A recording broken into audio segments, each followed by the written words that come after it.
نن سبا د تبلیغ څه ضرورت دی؟ څوک چې دا خبره کوي چې نن سبا د تبلیغ څه ضرورت دی، غیر لوی جاهل انسان دی. دغه تبلیغ د وجې نه الله پاک د ډېرو خلکو زندگی بدله کړي. ډېر خلک داسې وو چې هغوی شپه ورځ په ګناه کې لت پت وو، شپه ورځ یې ګناهونه کولو، الله رب العزت سره دشمني کوله، د رسول الله سنت په خپلو لاندې کولو.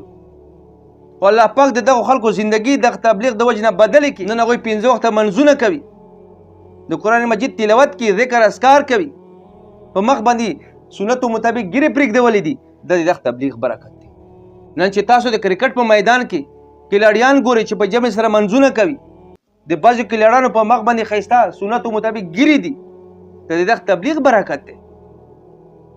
او ډېر خلک داسې وو چې هغوی به ډرامو کې کار کول، فلمونو کې به یې کار کول، ګانې بجانې به یې ویلې، تورې سترګې سرې شونډې به یې یادولې. نن هغو وایي چې الله پاک خالق دی، الله پاک مالک دی، الله پاک رازق دی، هغه ګمراهي پرېږدوله. هغه اوس د الله بړایي بیانوي.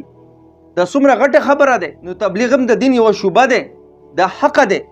د دین 5 شوبې دي، تبلیغ دی، جهاد دی، درس تدریس دی، یعنې مدرسې دي، اسلامي سیاست دی، تصوف دی. دا 5 وړه شوبې حقې دي.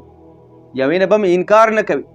په کار خدای چې 5 وړو کې ته کار کوي، خپل ځان استعمال کا په 5 وړو کې، دا ډېره ښه خبره ده. خو که ته 5 وړو ته نشي رسېدی، په یوې شوبې کې کار کوي، نو د نورو شوبو به بدي نه بیانوي. داسې به نه وایي چې دا نشته پکې. د یوې شوبې به دومره صفت نه بیانوي چې دومره صفت بیان کې چې ناس خلک دا وایي چې بس بله شوبه نشته، بس که دی همدغه دی. داسې به نه وایي، بلکې د 5 وړه شوبې په خپل ځای باندې حق دي. څوک هم چې د 5 وړو شوبو کې کار کوي، په دې کې خپل ځان استعمالوي، خپل مال استعمالوي، دا هم تبلیغ دی. نن چې مسلمان ټوټې دا وجه دی چې څوک په یوې شوبې کې کار کوي، هغه به وایي چې بس همدغه شوبه دی، د نورې پکې نشته، د نورو شوبو مخالفت شروع کړي، هغو پسې بدې ردې وایي، بیا هغه خامخا دو پسې بدې ردې وایي، بیا یو بل پسې خبرې غیبتونه شروع کړي.